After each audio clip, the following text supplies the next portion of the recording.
عليكم ورحمة الله وبركاته. هلكني واتيفيga degmada Jalaqsi oo alaaba aad kala socotaan warar iyo barnaamijyo idin xiisi geliyo. maanta TV-ga degmada Jalaqsi waxa martii nooga ah duqa degmada Jalaqsi Aadan Maxamed Ciise oo aan ka wareysan doono arrimaha fatahaadaha iyo ayaha isbiirsaday kaasoo dhibaato baan ku haya beeraleyda iyo dadka deegaanka ku noolbo degmada Jalaqsi. ku soo dhawaad duqa degmada Jalaqsi Aadan Maxamed Ciise TV-ga degmada Jalaqsi. الحمد لله وعن هذا علنا يا في دقمة جلقسي وما أنت قم عزومي إنه ورئيس دار إليه هو وعن همبلي أن ليه وهمبلي أن ليه وهمبلي أن ليه اسمها الصب هيرشبيل مامور دولات هيرشبيل برلمان كعصب هي في سلالات همبلي ليه haddii ilaahay raaho soo dhawaada xildhibaanada cusub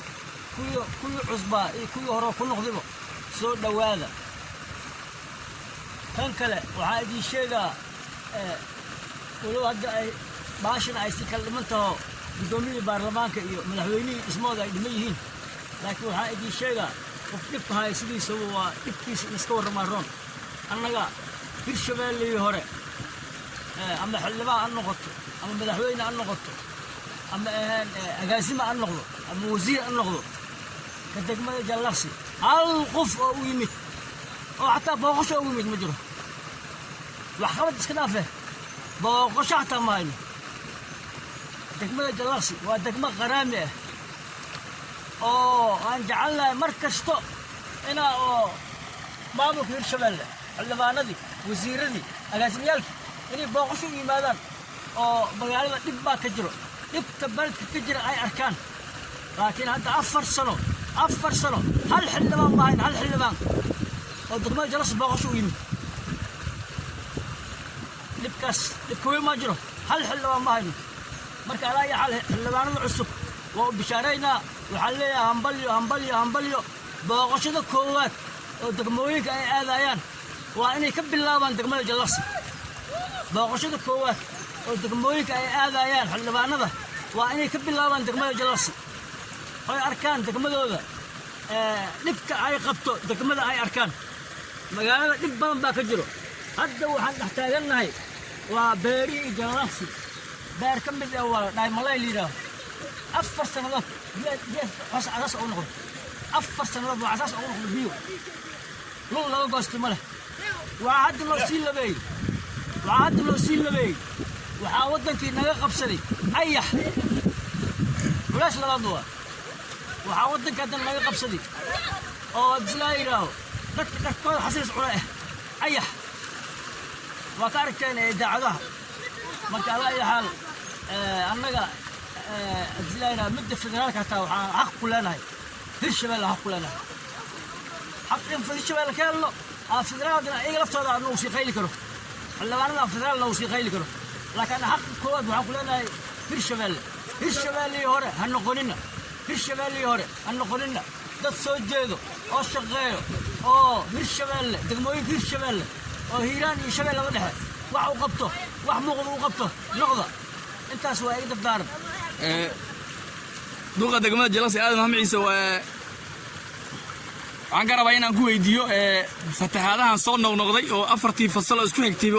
soo noqnoqonayay oo wax dalagii dadka beeraleyda ay tacbadeen baabi'iyay oo cid wax ka qabatay ma jirto aday ahaaneed maamulka degmada Jalaqsi ama hay'adaha ama maamulka Hirshabeelle oo dhibaatadaas ay uga qaba dadka beeraleyda haddana maanta waxaa ku habsaday ayax oo u sii dheeraaday ka maamul ahaan arrinkaasi maxaa isleedihiin oo arrinkaasi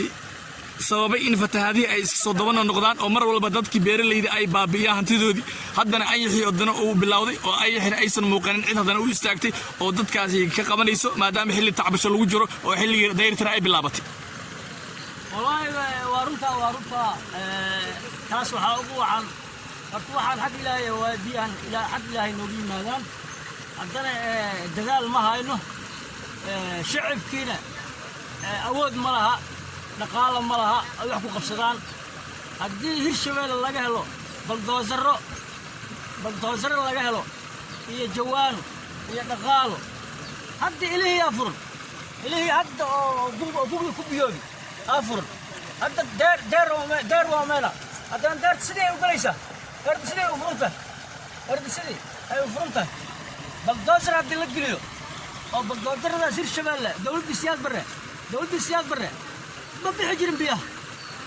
siyaad barre nin soo jeedo waa nin soo jeedo shaqaalihii isnaay joor ay soo jiri jiri hiiraan oo ka shaqay jiri xoog la gelin lahay anfac la gelin lahay baldoosar la gelin lahay hadda wixii lama haayo shacabkana waa dad iska danleey ma qaba karaanba calooshoodii calooshooodii eber hay-ad samafalo hadan dheh khandaraasaan wataa oo hubiya xera oo dhahayo ma hayno hay-adihii samafalka laftooda been bay wax kusoo qaataan been shacabka masaakiinta madaxooda wax kusoo qaataan wax qabadna ma leh